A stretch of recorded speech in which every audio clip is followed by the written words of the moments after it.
போது பிரம்மசக்தி பிரம்மசக்தி பெரிய சுவாமி பலவேசக்காரன் கலைகள் வாழ பலவேசக்காரன் பகவானே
பிரம்மலோகம் தன்னாரிலே பிரம்மாவும் சரஸ்வதியும் உன்னத்தி முற்கோடி தேவர்களாய் 54,000 ரிஷிமார்கள் அகத்தீஸ்வரர் அழகு கலைக்கோட்டை அமரர் தேவர் முனிவரோடு அட்டருகி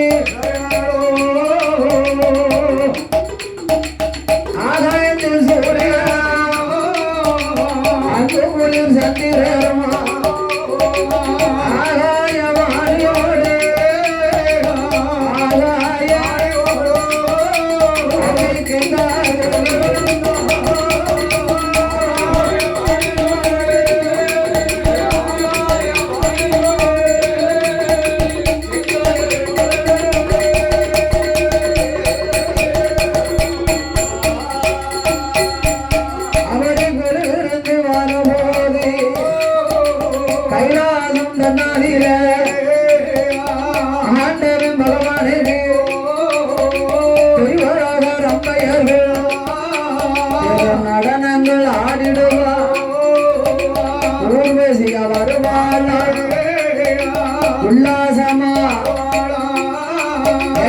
அணகை வருவாள் மிருதங்கமும் போடுவாள் சரஸ்வதி வருவாளா சரஸ்வதி வருவாளா சங்கீதம்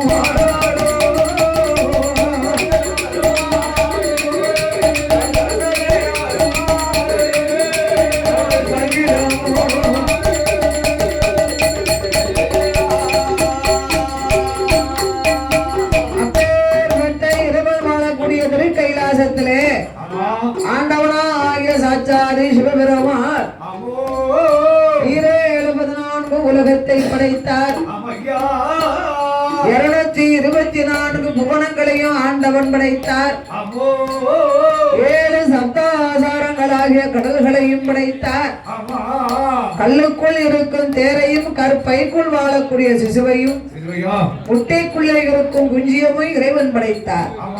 அப்படி ஆண்டவனாக படைத்த இந்த பூமியிலே அல்லும் பகலும் 60 நாளிகை வரைக்கும் 24 மணி நேரங்களை இரண்டாகவே பிரித்து அதுல பகல் 30 நாளிகை இரவு 30 நாளிகை. பகலெல்லாம் நாமளுக்கு உழைப்பை கொடுத்தார், இரவெல்லாம் நித்திரையை கொடுத்தார்.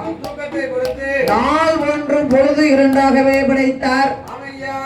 ஆதிபராசக்தி ஆண்டவனை அழைத்து, சுவாமி பரம்பொருளே, உலகமெல்லாம் நீங்கள் படைத்தாலும் போராது, படைத்த மனுக்களுக்கு பட்டினி இல்லாமல் படி எழுந்து வர வேணும் ஐயா. ஆதிசக்தி சொன்ன போது ஆதிசக்தி சொன்ன போது ஆண்டவன் சிவபெருமான் பார்வதி ஆயிடமாதியில படியரிசி வாங்கி கொண்டு படியளக்க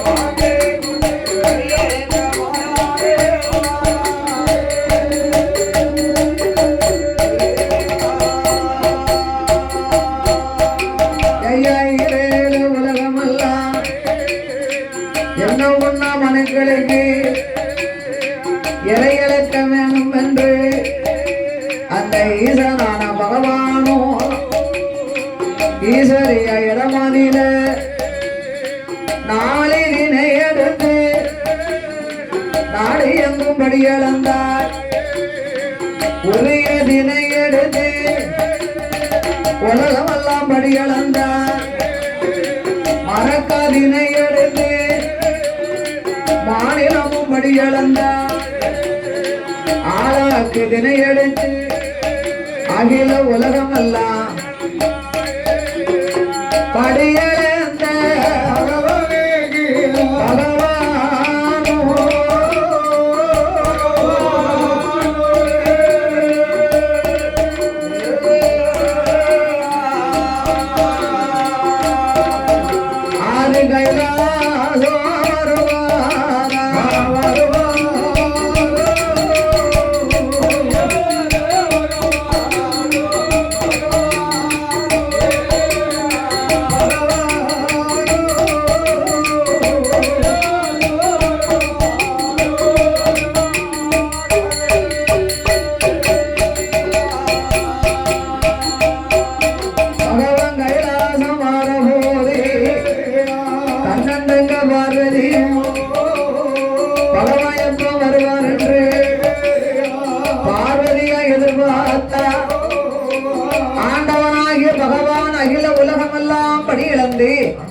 சிவபெருமான் திருக்கைலாசம் வந்து கொண்டிருக்கிறார்.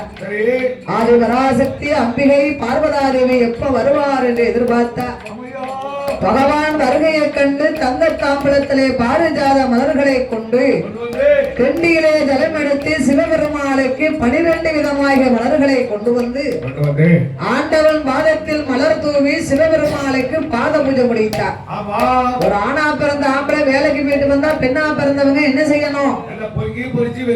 போட்டு கொதிக்க வச்சு அவரை குளிக்க சொல்லி கணவருக்கு முன்னிலை வச்சு சாப்பிடுங்க நேரம் ஆயிடுச்சு, நீ எப்ப போயிட்டு எப்போ வந்திருக்கியா அப்படின்னா ஆறுதலை சொல்லணுங்களா? வீட்டுக்காரர் வேலைக்கு போயிட்டு வந்தா வீட்டுக்காரம்மா கணவன் வரங்குள்ள சிரிச்ச முகமா நிக்கணும். ஐயா வாங்க வேலைக்கு போயிட்டு வந்துட்டீங்களா? எப்ப போறிய காலையில போறீங்களா? எண்ணி போட்டு இறக்கி வச்சிருக்கேன் குளிங்க. கணவனை குளிக்க சொல்லி தாய்மார்கள் முதுகு தேய்க்கணுமா? அந்த காலத்துல அப்படி முதுகுதோச்சு விட்டாங்கன்னா ஆணையை தூக்கி சமந்த ஆம்பளைக்கு ஒரு சின்ன பூனையை தூக்கி விட்ட மாதிரி இருக்கும். வயக்காட்டுல வீர சமத்தன் விக்கிரமாதித்தன் வியாயாமல பெரும் மலையில ஒரு கோட்டை விதப்பாடு ஒத்தையிலே அந்த காலம் வரப்பட்டுவாங்க. இதெல்லாம் பாருங்க வைரம் பாஞ்ச கட்டை எப்படி இருக்கு ஆளு.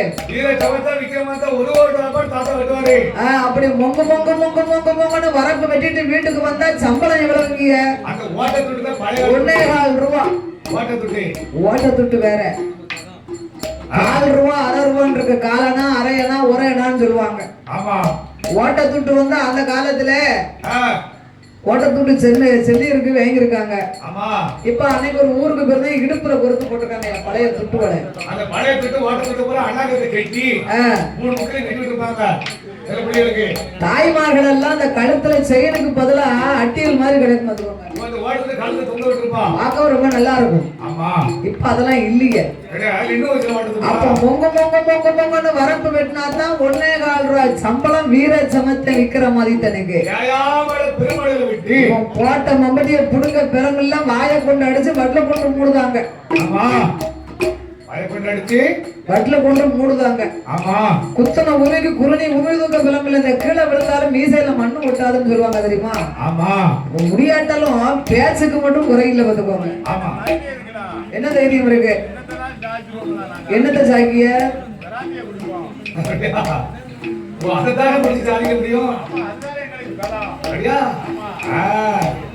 வீர சமத்தம் அந்த காலத்துல இருக்கதான் சொல்லிருக்காங்க.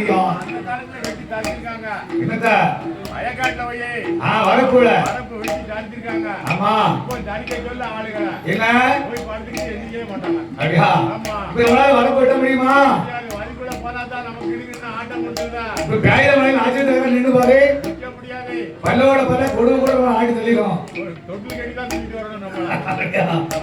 நம்மள மழை அங்க அடிக்க அடி அப்படி அடிக்கும். அதே போன்று பார்வதாதேவி உலகமெல்லாம் படிகளந்து கைலாசம் வரும் பகவானை எதிர்பார்த்தா பாத பூஜை முடித்தா பணிபடைகளை செய்தா. படிகளந்த பகவானுக்கு ஆதிசக்தி பார்வதி பாடும் படம் கொடுப்பா. இறையளந்த ஈசனுக்கு இளைப்பாரி கலைத்து வந்த பகவானுக்கு கலைத்து வந்த இளைப்பாரி கொடுப்பா.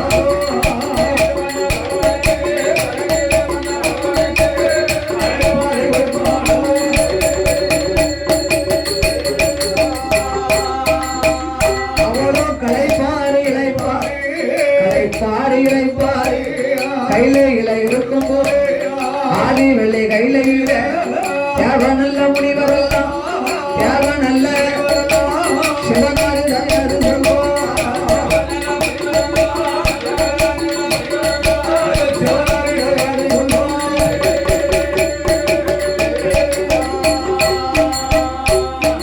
ஆதி கைலாசத்திலே ஆண்டவனாகி சிவபெருமாளை அடிபணிந்தார்கள் தேவமுனிவர்கள் எல்லாம். சிவபெருமாளே, எங்க எல்லாருக்கும் ஒரு ஆசை இருக்கு. இந்த கைலாசத்திலே சக்திக்கும் சிவனுக்கும் திருக்கல்யாண நாளை பொன்னாளாக கொண்டாடணும் அப்படிங்கிற ஒரு ஆசை இருக்கு. இன்னொரு ஆசை, அசுர அரக்கர்களால எங்களுக்கு ரொம்ப நாள இடைஞ்சலாரு. இந்த அசுர அரக்கர்களை எதிர்த்து போராட எங்களுக்கு பலவீனமும் வேணும். அதுக்கு தகுந்த வரத்தையும் தாங்கள் தரணும்டா. அப்ப கல்யாண நாளை பொன்னாளாக கொண்டாடணுமானா இப்ப நம்ம வீட்டுல நம்மளுக்கு வயசு 60 வயசு வந்துடுது அப்படின்னா 60ஆம் கல்யாணம்னு ஒண்ணு முடிப்பாங்க. அப்பா அம்மாவுக்கு 60 வயசு வந்துச்சுன்னா 60ஆம் கல்யாணத்தை முடிப்பாங்க.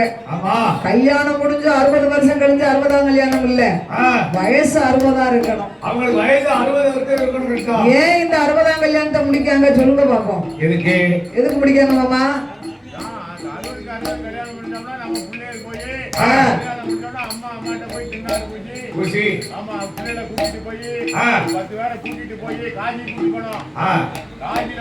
காசிக்கு யார கூட்டு போனோம்? பிள்ளைகளை கூட்டு போக கூடாது, பிள்ளைகள் தான் அப்பா அம்மாவை கூட்டிட்டு போனோம். ஒரு தலைமுறை என்பது 60 வயசு வரைக்கும். 60 வயசு முடிஞ்சு போச்சுன்னா ஒரு தலைமுறை முடிஞ்சு 61 வயசு வந்து அவங்களுக்கு அடுத்து ஒரு வயசு தான் சொல்லுவாங்க. நம்ம தான் 61 வயசுன்னு சொல்லுவோம். இந்த 60ஆம் கல்யாணத்தை காசியில போய் அப்பா அம்மாவுக்கு 60ஆம் கல்யாணத்தை முடிச்சு வச்சு அவங்கள்ட்ட நம்ம ஆசீர்வாதம் வாங்கணும். அந்த 60ஆம் கல்யாணம் முடிக்க முடியல அப்படின்னா 80 வயசு வரைக்கும் ஆயுசு இருந்தா 80ஆம் கல்யாணத்தை முடிச்சு வைப்பாங்க. அதனால இந்த கல்யாண நாளை பொன்னாளாகவே கொண்டாடணும்னு தேவமுனிவர்கள் எல்லாம் ஆசைப்படுகிறார்கள். அப்ப எல்லோரும் ஒவ்வொரு பரிசாக கொண்டு வந்து கொடுக்கிறார்கள். அப்ப சக்தியும் சிவனும் திருமண கோலத்திலே ஆதி கைலாசத்திலே அமர்ந்திருக்கும் பொழுது ஆண்டவனாகிய பகவான் தேவமுனிவர்களை அழைத்தார். அப்பா, எனக்கும் பார்வதிக்கும் திருக்கல்யாண நாளை கொண்டாடணும்னு நீங்க எல்லாரும் ஆசைப்படுறீங்களே, நானும் பார்வதியும் மனக்கோலத்திலே மனப்படையில் அமர்ந்திருக்கிறோம். எங்களுக்கு ஏதாவது பரிசு கொண்டு வந்தீங்களா? அப்பதான் தேவமுனிவர்கள் சொன்னார்கள், இறைவா உங்களுக்கு என்ன பரிசு நாங்கள் கொடுக்க முடியும்? இறைவனுக்கு ஈஸ்வரிக்கு என்னத்தை கொண்டாட கொடுக்க? பட்டு பட்டாடை வேண்டாமல் தானே புலித்தோலை உடையா கொடுத்திருக்கீங்களே. ஆமா, ஆசனங்களா வேண்டாமல் இருக்கீல. தங்க ஆபரணம் வேண்டாமல் தானே சர்ப்ப ஆபரணம் போட்டிருக்கீங்க. அடுத்து தொங்க எடுக்கிற பாம்ப. ஆமா, உங்க கையில ஒரு மோதிரங்க தரலாம். ஆமா, கபாலம் நான் மழுவும் ஏந்திருக்கீங்களே. காத்துல 2 கவச முட்டலத்தை மாட்டிக்கிறேன். எதுவுமே வேண்டாமல் இருக்கும் உங்களுக்கு நாங்கள் என்ன பரிசு கொடுக்க? உங்களுக்குன்னு கொடுக்க எங்களுக்கு என்ன பரிசு இருக்கு? ஆமா, நீங்களே தேவமுனிவர்களுக்கு கிடைச்ச பரிசு பெரிய பரிசு தானே. அதனால உங்களுக்கு கொடுப்பதற்கு எங்க கையில எந்த பரிசும் இல்ல. உங்களுக்கு பரிசு கொடுக்கக்கூடிய வரங்களை நீங்கள் தான் எங்களுக்கு தரணும். அப்ப ஆண்டவனாகிய சிவன் பார்த்தாரு, அப்பா அசுர அரக்கர்களை எதிர்த்து போராட உங்களுக்கு பலவீனம் வேணுமானா எல்லோருக்குமே நான் வரம் கொடுக்க பிறந்தவன். ஆண்டவர் வரலாறு கொடுப்பாரு. அதனால என்னால கொடுக்கத்தான் முடியும், வாங்க முடியாது. ஆமா ஆமா. உலகம் அனைத்தையும் படைக்கப்பட்டது பிரம்மதேவன். யாரு? நாமுகன் பிரம்மா. பிரம்மன் படைத்த மனுக்களுக்கு உயிரை கொடுக்கத்தான் அப்பா எனக்கு வேலை. சாச்சாரி சங்கரனுக்கு நான் கொடுக்கும் உயிர்களை எல்லாம் காப்பது காக்கும் பெருமாளாகிய என் மைத்துனர் மாயவன் மதுசூதனன். பெருமாள் கோபால கண்ணன். அன்னை இல்லைன்னா எந்த கதையும் கிடையாது. அப்ப என் பெருமாளால ஆக்கா அழிக்க அவருக்கு பவர். அதனால நீங்க போய் என் மாப்பிள்ளை கண்ணங்கிட்ட போய் சொல்லுங்க. பெருமாள்கிட்ட போய் உறவுங்க எல்லாரும். அப்படியா ஆட்டம் என்று அப்படியா ஆட்டம் என்று தேவனல்ல முனிவர்களும் ஐயா திருப்பால் கடல் அதற்கு திருமாலை வணங்குவதற்கு முனிவர்களும் வருவார்கள். அபயம் அபயம் ஐயா அச்சுதா பச்சமாரே அச்சுதனே பச்சமாரே உனக்கு 1000 கோடி.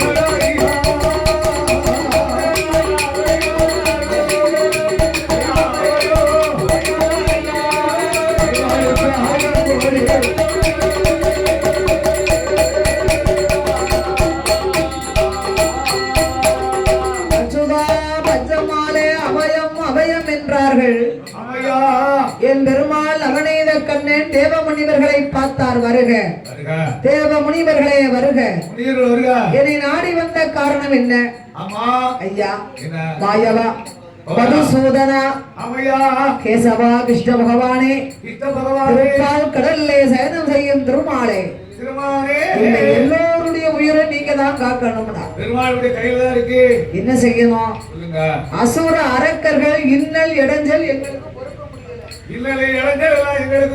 அந்த அசுர அரக்கர்களை எதிர்த்து போராட எங்களுக்கு பிளவின வேண்டும். அதற்கு உண்டான வழிகளை நீங்கள் தான் சொல்ல வேணும் ஐயா. அசுர அரக்கர்களை எதிர்த்து போராட வேண்டுமானால் திருப்பால் கடல்லே தேவா அமிர்தத்தை கடைய வேண்டும். தேவா அமிர்தத்தை கடைய வேண்டும் என்று தேவ முனிவர்களும் அசுர அரக்கர்களையும் அழைத்தார்கள். அவர் சிவபெருமாள் பார்த்தார். திருப்பால் கடல்லே தேவா அமிர்தம் கிடைத்தார். அமிர்தத்துல என்னெல்லாம் வந்து பிறக்கோ அத்தனை நீங்க என்கிட்ட தான் கொண்டு வந்து கொடுக்கணும் என்று ஆண்டவன் பகவான் சொன்ன பொழுது அப்படியே ஆகட்டும் என்று திருப்பால் கடல்லே தேவா அமிர்தத்தை கடைய ஆரம்பித்தார்கள். தேவா அமிர்தத்தை கடையும் பொழுது அமிர்தம் எப்படி கிடைக்கிறார்கள்? பூமியை ஒரு தாளிப்பானையாக்கினார். பூமியை தாளிப்பானையாக்கி மந்திரகிரி எனும் மலையை மத்தாக பிடித்து ஆதி சேடனை கயராக திரித்தார். மலையை சுத்தி நாகத்தை கயராகவே திரித்து கடல் ஆவியை ஒரு பாலாக்கி அந்த திருப்பால் கடல்லே தேவா அமிர்தத்தை கடைகிறார்கள். தேவா அமிர்தம் கடைவதற்கு தலைப்பக்கம் நாகத்தின் தலைப்பக்கம் அசுர அரக்கர்களும் பால் பக்கம் தேவ முனிவர்கள் என்று கொண்டு தேவா அமிர்தத்தை கடைந்தார்கள்.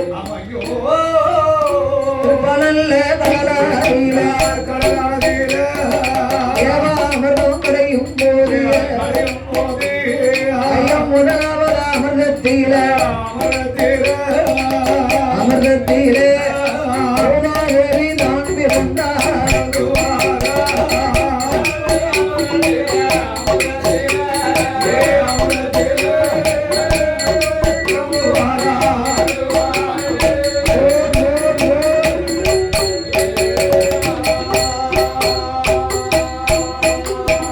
திருப்பால் கடல்லே முதலாவது அமிர்தம் படைந்த போது முதல் அமிர்தத்திலே முதல் பிறந்த தேவி மூதாதேவியாக நித்ராதேவி. அந்த நித்ராதேவி அம்மாளுக்கு இன்னொரு பேர் உண்டு, சேஷ்டா தேவின்னு ஒரு பேர் உண்டு. என்ன பேரு? சேஷ்டா தேவின்னு ஒரு பேர் உண்டு. அப்படி மூதாதேவி வந்து பிறந்த போது அவளை தேவாதி தேவ முனிவர்கள் எல்லாம் அழைத்துக் கொண்டு ஆண்டவன் தான் சொன்னாரே திருப்பால் கடல்ல எது பிறந்தாலும் என்கிட்ட தான் கொண்டு வந்து கொடுக்கணும்னு சொன்னாங்க இல்லையா? மூதாதேவி பெண்ணாவேள நல்ல முனிவர்களும் சிவனாரிடம் ஒப்படைக்க ஆண்டவன் பகவானும் ஆனவளே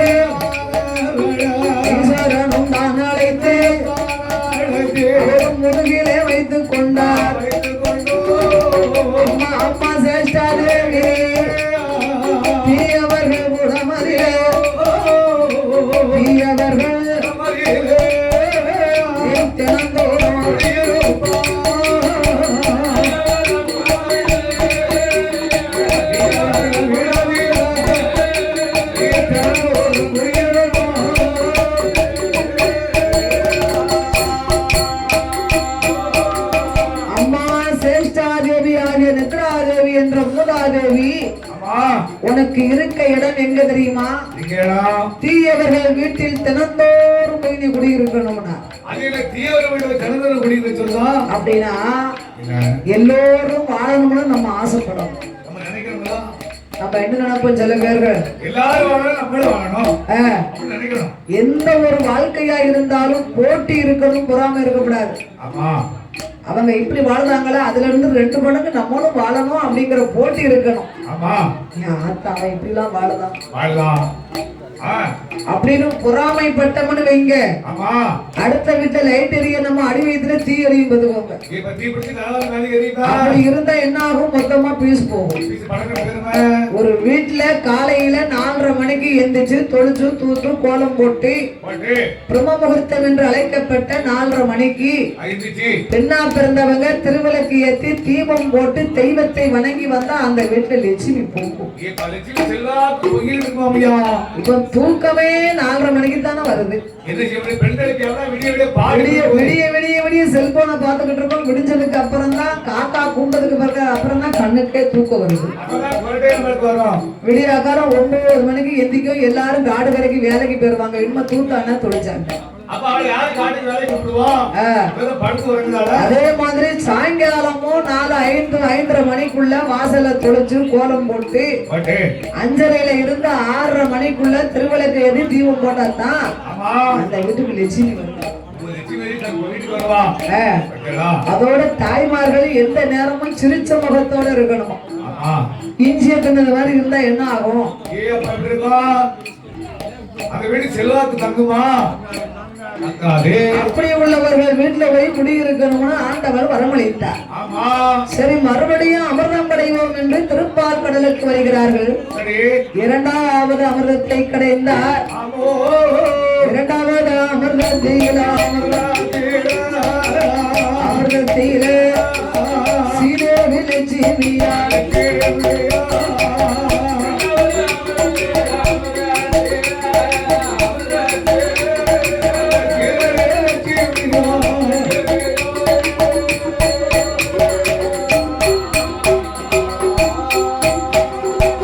லட்சுமியால் பிறந்த போது யாவனல்ல முனிவர்களும் சிவனாரிடம் ஒப்படைத்தார். பகவானும் பார்த்தாரே.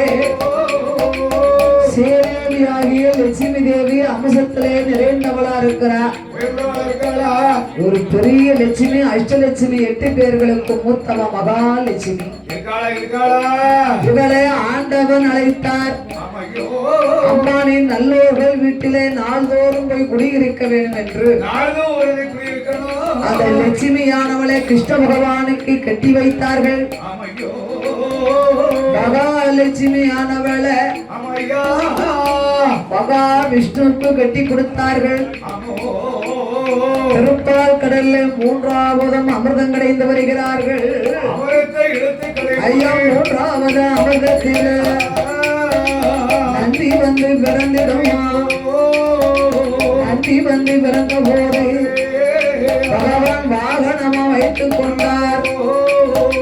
4வது அமிர்தமது தேவ முனிவர்களும் அசுர அரக்கர்களும் மந்திரை என்னும் மலையை மத்தாக்கி ஆதிசேஷனாகப்பட்ட 5 தலை நாகத்தை கயராக திரித்து வலையவே சுத்தி இழுத்து கடைந்தார்கள்.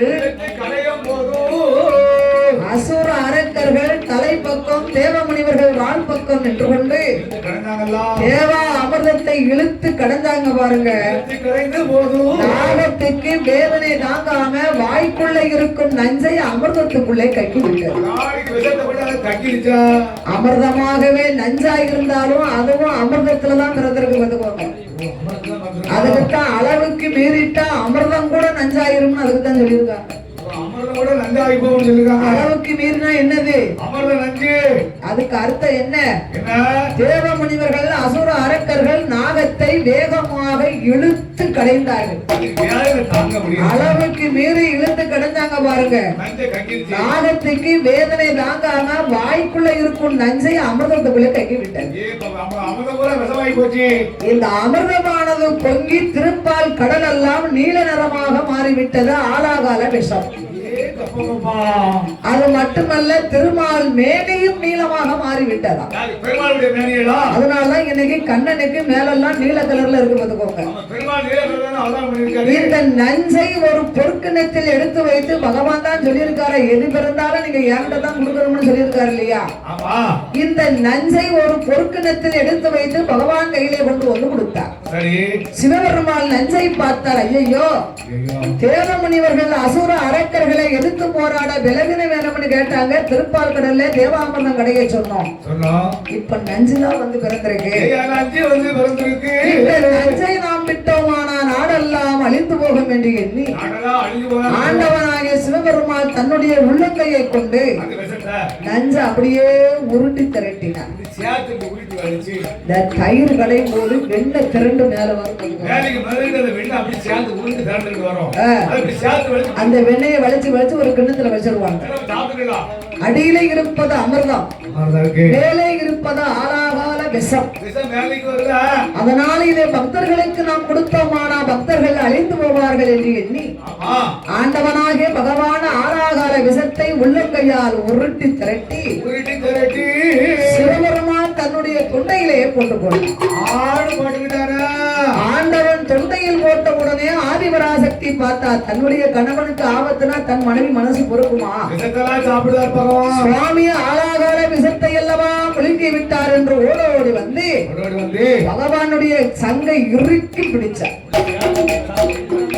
ஆண்டவன் கண்டத்தை இறுக்கி பிடிச்சா பாருங்க, இந்த நஞ்சு உருண்டு திரண்டு நஞ்சு வாயை விட்டு வெளியவும் வரல, தொண்டையை விட்டு வயிற்றுக்குள்ளேயும் போகல. பகவானுக்கு தொண்டையிலே நஞ்சு உருண்டு திரண்டு ஒரு முடிச்சாக வந்து விட்டது. இந்த முடிச்சன் தம்பிக்கு தான் நல்லா தெரியுது. அங்க பாருங்க, காந்தி லவ்லிக்கு, காந்தி லவ்லிக்கு தொண்டையில முடிச்சு எப்படி தெரியுது? தாளக்காரருக்கு தொண்டையில முடிச்சு ஏன் தெரிய மாட்டேங்குன்னா அதான் அவருக்கு பாத்தியா, அண்ணாச்சிக்கு கூட இவன் சாப்பிடுவான்னு தெரிஞ்சிருக்கு. தேங்காய் மிட்டாய் அவன் சின்ன பையன் நொறுக்கு பண்றது சாப்பிடுவான்னா அவளுக்கு கூட தெரிஞ்சிருக்கு பாத்துக்கோங்க. அதான் அகத்தின் அழகு முகத்துல தெரியும். சாப்பிடு சாப்பிடு.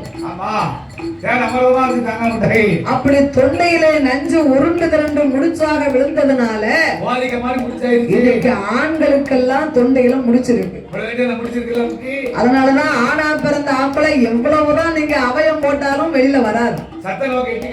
நாங்க பொம்பளைங்க வீட்டுக்குள்ள லேசா அவயம் போட்டாலும் சண்டை போடுற மாதிரி கேட்கும் பாத்துக்கோங்க. நாங்க முக்கியம் லேசா தானே பேசிக்கிட்டு இருக்கேன், நீங்க தான் முக்கி முக்கி அவயம் போடுது. என்ன தம்பி, நான் பையன் தான் பேசிக்கிட்டு இருக்கேன்.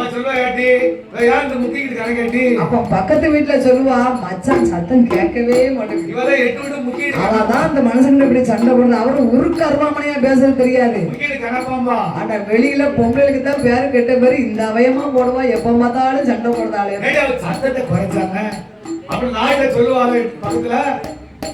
அததான் முடிச்சில்லாத தொண்டை 3 தடவைக்கு கேட்கும் பாத்துக்கோங்க. சிவபெருமானுடைய தொண்டையிலே நஞ்சு உருண்டு திரண்டி நீல நிறமாக மாறிவிட்டது. அதனால்தான் சிவபெருமானுக்கு திருநீலகண்டன் என்று பெயர் வந்தது. அந்த நஞ்சை உண்ட நாதனை உறங்க விடக் கூடாது. ஒரு ஆளுக்கு நாகம் தீண்டிடுதுன்னா அவங்கள உறங்க விட மாட்டாங்க. அந்த நஞ்சு உச்சிக்கு ஏறிடுமா.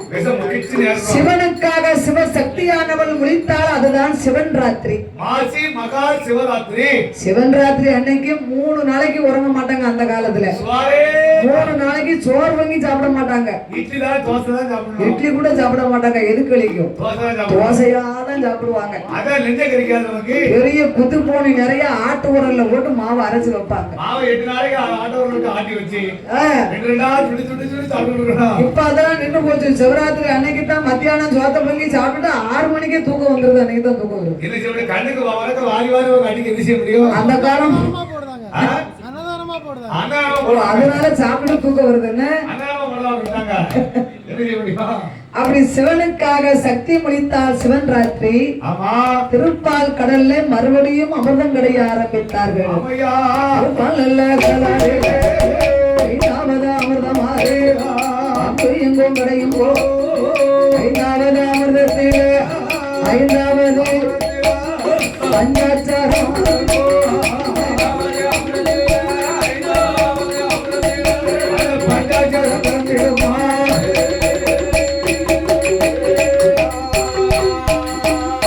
ஐயா பஞ்சாச்சாரம் இருந்த போது வந்த பகவானோ பக்தருக்கு கொடுப்பாரா பஞ்சாச்சாரம் தான் எடுத்து திருநீரை பூசுவாரா அன்னைக்கு தான் நம்ம திருநாதா பூச ஆரம்பிச்சோம் ஆறாவது அமிர்தத்தில யானை வந்து பிறந்திடுமா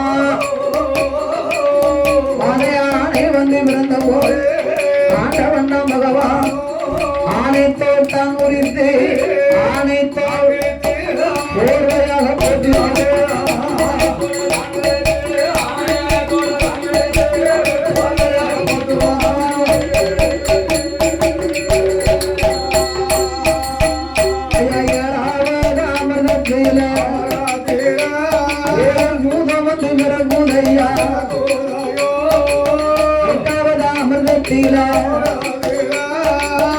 எட்டாவது அமிர்தம் கடைந்தார்கள்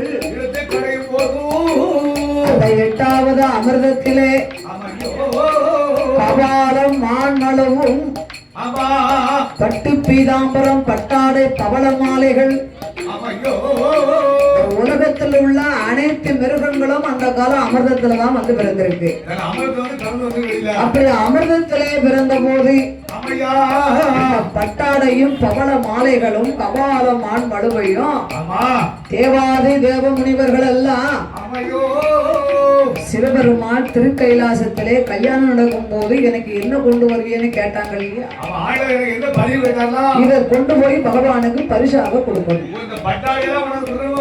இதனை அறிந்தார் ஆண்டவனாகிய சிவபெருமான் தேவ முனிவர்கள் நாமளுக்கு கல்யாணத்திற்கு ஏதேனும் பரிசு கொடுக்கணும்னு ஆசைப்பட்டாங்க இந்த பட்டாடையும் பவள மாலையும் பார்வதிக்கு தானே போய் சேரும் அப்ப நாமளுக்குன்னு என்ன கொண்டு வருவாங்க வருத்தப்படுவார்களே இறைவனாகிய சிவபெருமான் ஒரு சிவப்பு செவ்வரளி மலர் எடுத்தார்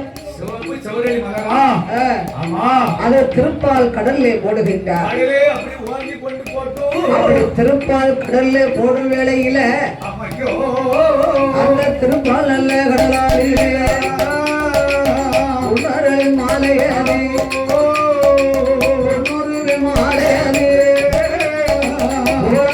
பிறந்திடும் அந்த மாலையவும் கையெடுத்து பட்டாடை பவள மாலை பார்வதிக்கு கொடுப்பதற்கு பக்தர்களும் மாறாரு வருகிற வேளையில திருப்பால் மலை கடந்து கைலாச மலை கடந்து கனகசங்கிலி வருவதனோ அட்டகிரி வருவதனோ அடந்தகிரி வருவதனோ சுவர்ணகிரி வருவதனோ ஆறாறு தேவ முனிவர்கள் காசி படந்த மாலை பங்கினித்தர் ஓடு மாலை ஊசி படந்த மாலை உத்திராஜம் காக்கி மாலை ஐயசி திறந்து வாழும் மாலை செம்பகப்பு பூக்கு மாலை பச்சைக்கிளி வாழும் மாலை பவளமல்லி பூக்கு மாலை மலையான மலை கடந்து இந்திராணி மலை வழியா இந்திராணி மலை என்றால் தேவேந்திரனும் இந்திராணியும் வாழ்ந்து வரக்கூடிய அமராவதி பட்டணம் இந்த அமராவதி பட்டணத்தின் அருகிலேதான் இந்திராணி மலை அடிவாரம் இந்த இந்திராணி மலை அடிவாரத்திலே யார் வாழ்ந்து வருகிறார்கள் சண்டை முண்டன் என்று ஒரு அசுரன் வாழ்ந்து வருகிறார் சண்டை முண்டன் என்ற அசுரன் சண்டை முண்டன் என்னது சரிதான ஒருவருக்கு தான் ரெண்டு பேரு அந்த சண்டை முண்டன் ஆனவனும் அரணாருடைய மாறிய வீராட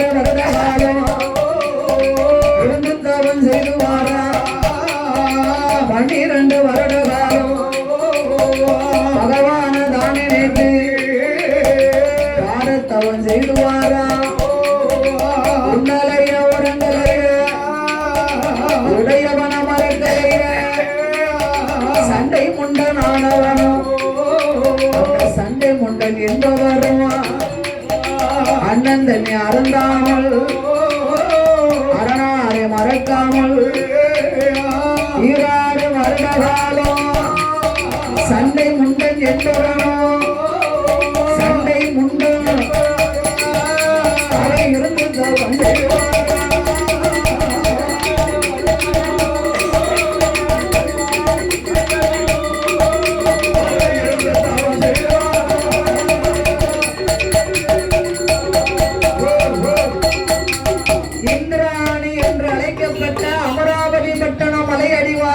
சண்டை முண்டன் 26 வருஷமாக இறைவனாகிய சிவபெருமாளை எண்ணி தவம் இருக்கின்றார்.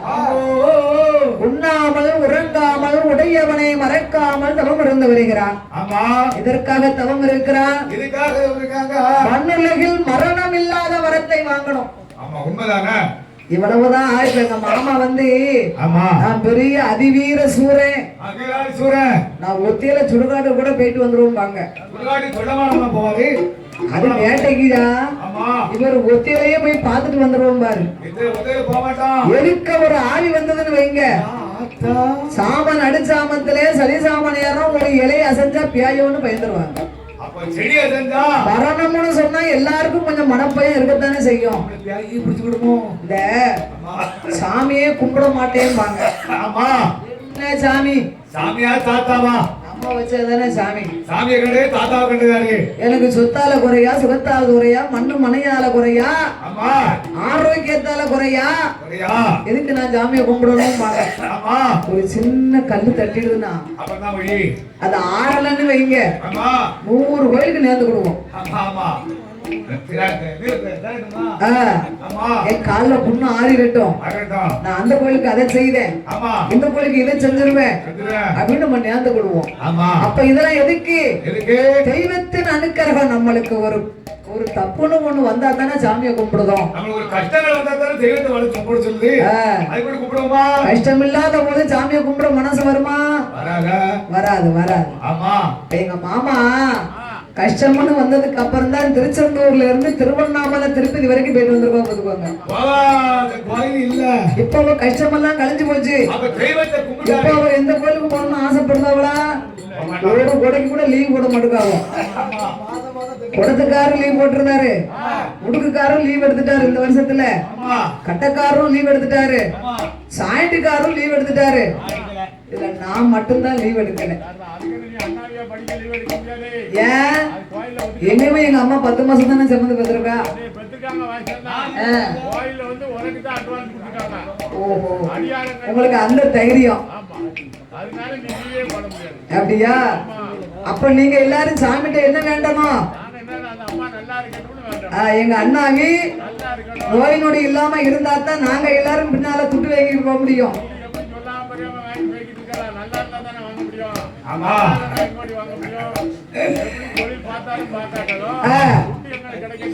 இப்ப மாமாவுக்கு எல்லா கடமையும் முடிஞ்சு போச்சு, கோயிலுக்கு போக மாட்டேக்காவோ. இல்லன்னா வாரம் வாரம் திருச்செந்தூர் எங்க, திருவண்ணாமலை எங்கன்னு ஓடுனாவோ. இவன் கடமை எல்லாம் முடிஞ்சு போச்சு. நேத்து அவர் வீட்டுல பங்கனு வந்துட்டாரு, லீவ் போட்டாரு அப்படிங்க, துட்டு கிடைக்கல, சம்பளம் அம்மா போதுங்க. அவன் கடமை முடிஞ்சு போச்சு. இன்னும் அடுத்தால இன்னொரு கடமை இருக்கு. பேரனும் பேத்தியா வந்தா போவாரு கோயிலுக்கு.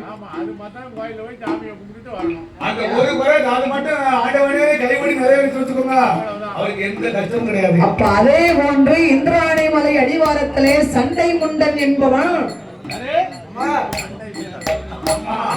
சிவனை எண்ணி 26 வருஷம் மரணமில்லாத வரத்தை வாங்கணும்னு தவம் இருக்கிறார்.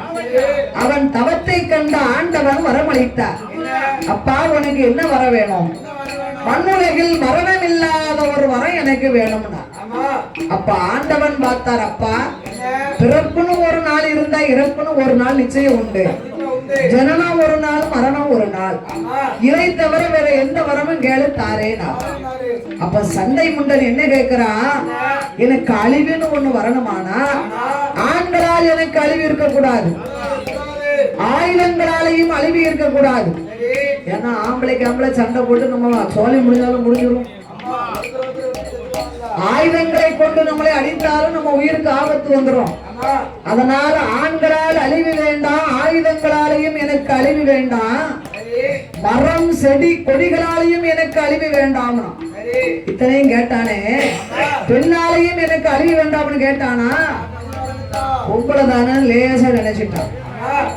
பெண்களால் எனக்கு அழிவு வரணும்னு ஒண்ணு எழுதியிருந்தா, கருவிலே சுமக்காத ஒரு கன்னி பெண்ணின் கையினால் எனக்கு அழிவு வரட்டும்னு கேட்டான். ஏன் அப்படி கேட்டான் தெரியுமா?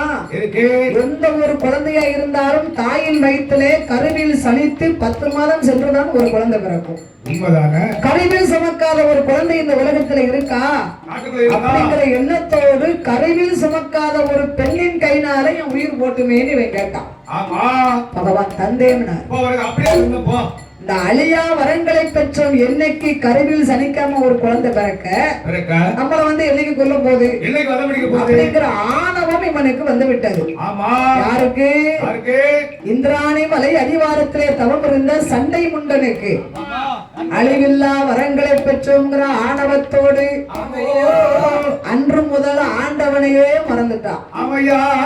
சாகா வரத்தை பெற்றவனா நம்ம தானே பகவான். ஆண்டவனை நினைக்க மாட்டோம்,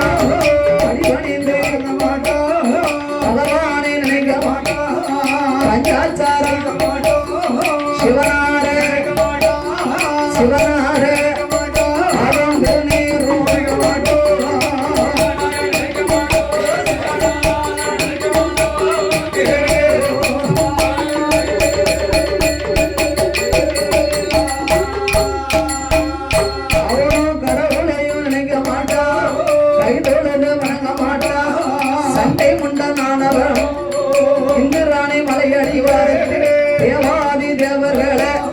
சிவனார் என்று சொன்னவர் வீட்டில் அடிக்கான் என்று சொன்னவர் அன்னத்தில் அடிக்கானே ஈசன் என்று சொன்னவர் வெட்டி அவை பாரவர போறவரே பாரவரே ராவி ஒன்பது செய்வார்.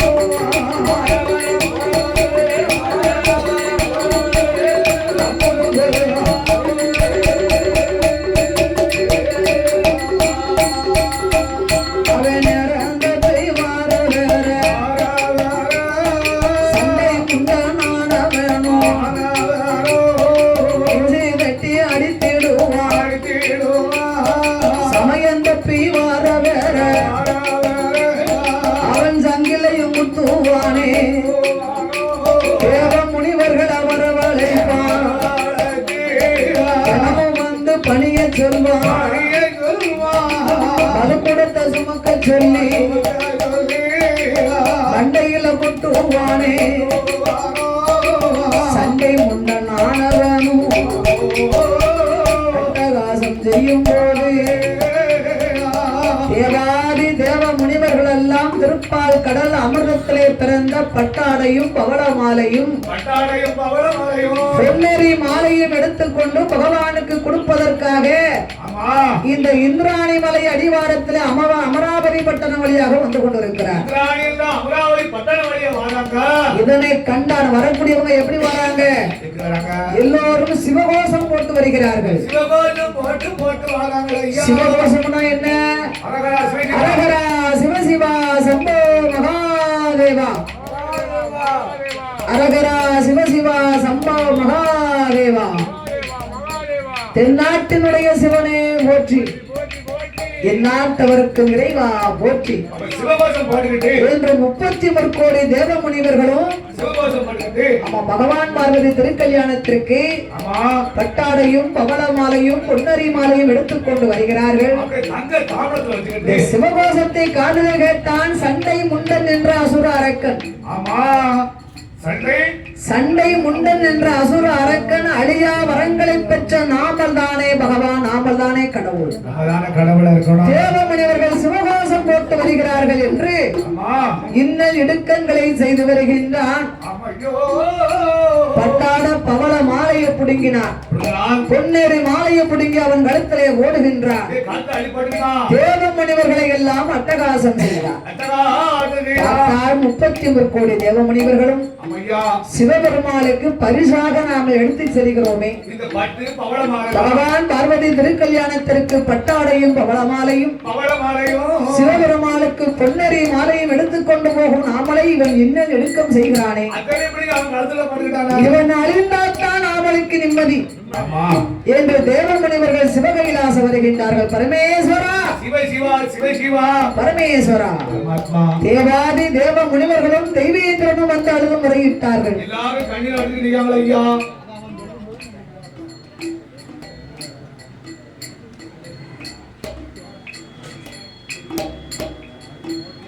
இந்த சிறப்பான வேளையிலே பாடுநாமலுக்கு அன்பளிப்பு செய்து ஆதரித்த இந்த பிரம்மசக்தி பரமேசக்கார சுவாமி கதைகளை பாடும் நாமலுக்கு அன்பு பாராட்டி பணம் கொடுத்து பரிசீலித்த சீமான்கள் இந்நகரத்திலே வாசகம் செய்து வரக்கூடிய நெல் வியாபாரம் பெரிய வியாபாரி மற்றும் தேங்காய் முட்டாய் வியாபாரம் ஒண்ணு இல்ல அப்படின்னு சாப்பிட்டாங்க. பெரிய நெல் வியாபாரி சீனி முட்டாய் இல்லையா, தேங்காய் முட்டாய் தான். தேங்காய் முட்டாய் தொண்டைக்கு நெல்ல எதவா இருக்கும் பாத்துக்கோங்க. ஏற்கனவே நீங்க எல்லாரும் தேங்காய் சேர்த்தா கொழுப்பு கூடிரும்னு பயப்படுதீங்க. தேங்காய் எண்ணெய காய்ச்சி குடிச்சாதான் கொழுப்பு கூடும். தேங்காவை வறுத்து சாப்பிட்டா தான் என்ன கொழுப்பு கூடும். குடிக்கலாம், அதெல்லாம் குடிக்கலாம். உடம்பு வலு வலுன்னு இருக்கும். தேங்காய் முட்டாய் தொண்டைக்கு எதுவா இருக்கும். பாக்கெட்டோட வச்சுக்கிட்டாங்க. தேங்காய் முட்டாய் நெல் வியாபாரம் பார்த்து வரக்கூடிய நமது அன்பு சகோதரர் அண்ணா நாராயணன் அவர்கள் அன்பு திருக்கரத்தினாலே இந்த அலங்கார பந்தல் சிங்கார மேடையிலே பிரம்மசக்தி பலவேசக்காரன் கலைகளை பாடும் நாமலுக்கு அன்பு பாராட்டி முதலாக நாமளுக்கு 51 லட்சம் அரை கோடியாக அள்ளி தந்துள்ளார்கள். அன்னார்களுடைய குடும்ப குலகோத்திர வழி வழி வம்சங்கள் எல்லாம் வாழ வேணும், வளர வேணும், வம்சம்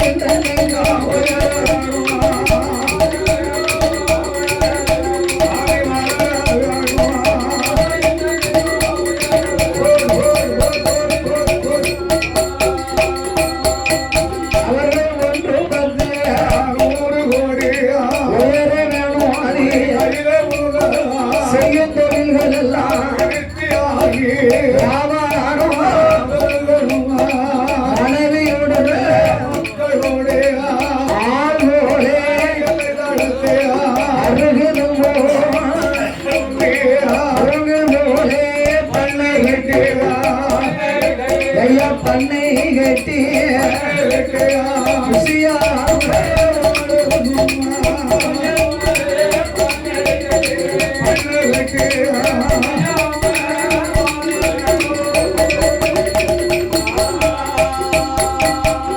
அப்படி சண்டை முண்டனானவன் அட்டகாசம் செய்து ஆதாளி போடும் பொழுது தேவ முனிவர்கள் எல்லாம் சிவபெருமானை கண்டு அழுது முறையிட்டார்கள். ஆண்டவா, இந்திராணி மலை அடிவாரத்திலே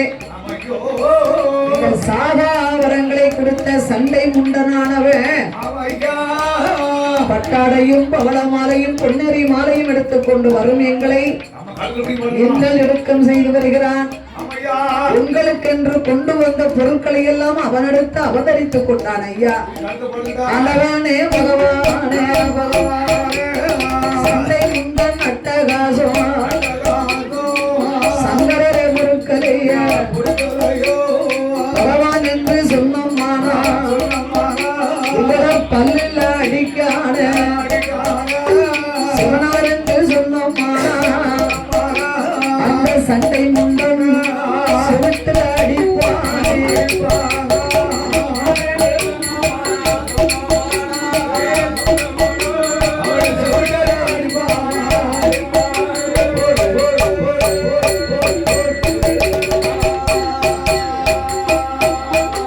அவன் அட்டகாரம் செய்து வாரான்.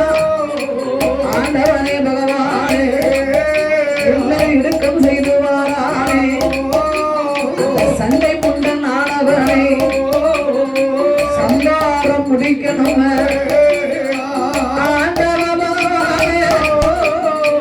இருக்க வர வேண்டாம் இறக்க வர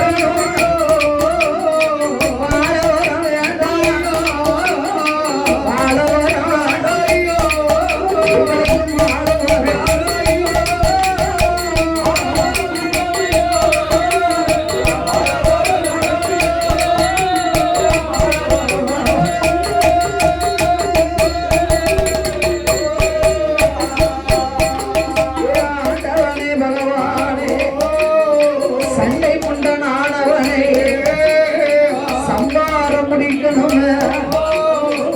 ஆண்டவன் இடமறில முனிவர்களும் சொன்ன போது ஆண்டவன்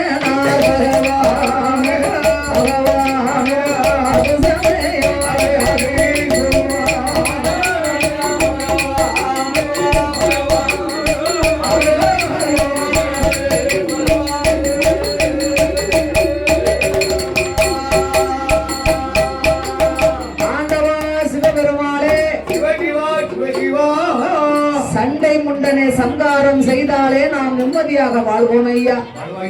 அப்பந்தான் ஆண்டவன் பார்த்தார். சண்டை முண்டன் ஆண்களால் அழிவு வேண்டாம், ஆயுதங்களால் அழிவு வேண்டாம், மரம் செடி கொடிகளாலும் அழிவு வேண்டாம்னு வரம் வாங்கியிருக்கிறான். அவனோ இந்திராணி மலை அடிவாரத்திலே 7 கட்டு வாசல் கோட்டையை கட்டி கோட்டைக்குள்ள மாமிசங்களை எல்லாம் அருந்தி அசந்து தூங்கிக் கொண்டிருக்கிறான். இவனை சம்பாரம் முடிக்கணும். ஆனா இவன் கேட்ட வரம் என்ன? ஆண்களாலையும் ஆயுதங்களாலையும் மரம் செடி கொடிகளாலையும் அழிவையிலிருந்து வரம் கேட்டான். கருவில் சுமக்காத ஒரு பெண்ணின் கைனாலில் உயிர் ஓட்டும்னு வரம் வாங்கியிருக்கான். ஆகையினால் அப்படி ஒரு பெண்ணை பிறவி செய்யணுமானா நம்மளால முடியாது. இந்த உலகம் அனைத்தையும் படைக்கப்பட்டது பிரம்மதேவன் தானே. அந்த பிரம்மதேவனை நாம் அழைக்க வேண்டும் என்று ஆண்டவன் சமய வேளையிலே பிரம்மதேவன் ஆனவர். பிரம்மசக்தியில 2 விதமா இருக்கு. பகவான் பார்வதி திருக்கல்யாணம் நடக்கும் போது பார்வதிக்கு தோழியாக பிறவி செய்தார். பிரம்மனுடைய பிரம்மலோகத்திலே 2 பீடம் போட்டு பிறவி செய்யறதுனால அவளுக்கு பிரம்ம ராட்சுதை ஒரு ராட்சுதையா பிறந்தாளாம், ஒரு பேய் முகமா பிறந்தா. இவள் வேள்வியிலே பிறந்தவள். பலவேசக்கார சுவாமி இன்னொரு விதமா இருக்காரு பார்த்துக்கோங்க. குறும்ப நாட்டிலே குறும்ப பெண்ணாளுக்கு ஹரிராமருடைய மகிமையினால கரும்புச்சாறு விழிந்து ராமனுக்கு கொடுத்தா குறும்பராஜனுடைய மகளாகிய குறும்பவள்ளி. கரும்புச்சாறு அருந்தின மகிமையினால் பல சர்வத்தோடு அவள் பெற்றெடுத்த பிள்ளை. அது ஒரு பலவேசம். இது பிரம்மசக்தியோடு சேர்த்து பிறந்த பிள்ளை. இது ஒரு பலவேசக்காரன். 2 விதமா இருக்கு. வடக்க ஒரு சைஸா இருக்கும், தெற்க ஒரு சைஸா இருக்கும். படிக்கணும். அதனால ஆண்டவனாகிய பகவான் பிரம்மனை அவரவரை ஆரமையா பிரம்மதேவா வார்த்தை ஒன்று சொல்லை கேளும் அமராவதி மட்ட நந்தா அதை இந்திரனை மலை அடிவாரத்தில் சண்டை முட்டம் வாழ்ந்து வாரா அழியாத வரங்கள் பெற்று ஆனவங்கள் கொண்டல்லோ வாழ்ந்து வரும் சண்டை முண்டனோ அவனை சங்காரம் முடிப்பதற்கு கருவில் சுமக்காத பெண்ணின் கைனால் எனக்கு மரணம்னு வரம் கேட்டிருக்கான். அந்த கருவில் சுமக்காத பெண்ணை நீர்தான் பெருமை செய்து கொண்டு வர வேண்டும். அப்படியே ஆகட்டும் என்று ஆண்டவனாகிய சிவபெருமான் சண்டை முண்டனை வதம் செய்வதற்கு ஒரு பெண்ணை பெருமை செய்ய வேண்டும் என்று அந்த பிரம்மதேவன் என்ன செய்தார் தெரியுமா?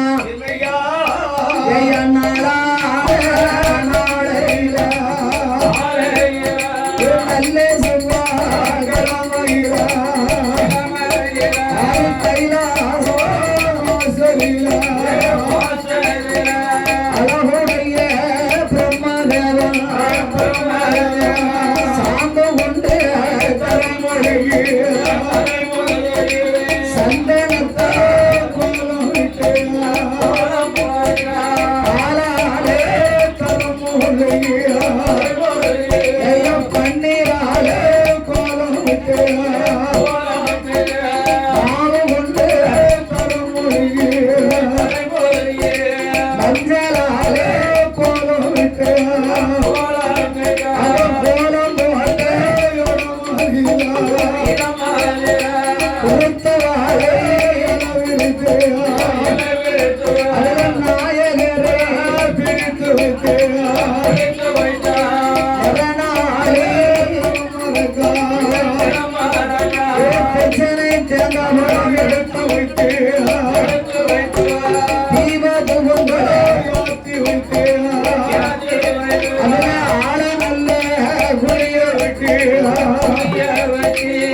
கொட்டி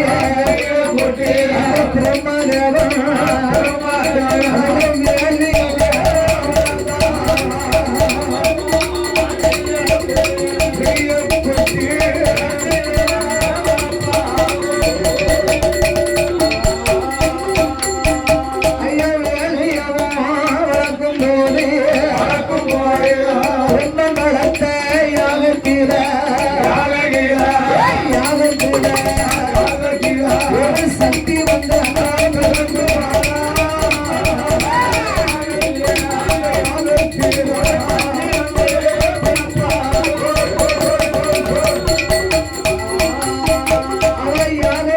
சக்தி பிறந்த போது பாடி வாரா பாடி வாரா பாடி வாரா பாடி வாரா பாடி வாரா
சக்தியாக வந்து பிறந்த வேளா அந்த பகவானும் பேர் கொடுத்தார் பிரம்மன் வளர்த்தை ஆகத்திலே ஆதிசக்தி அவதாரம் செய்ததினால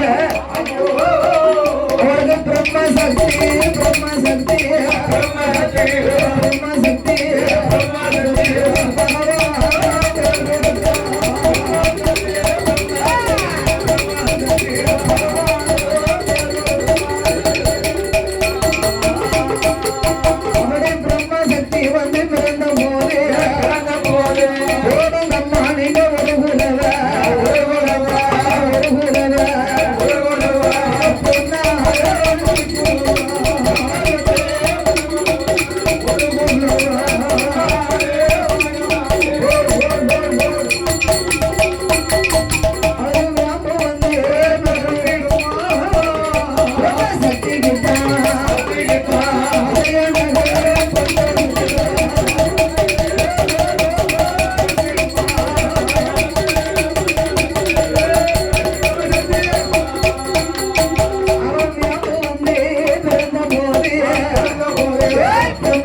சக்தி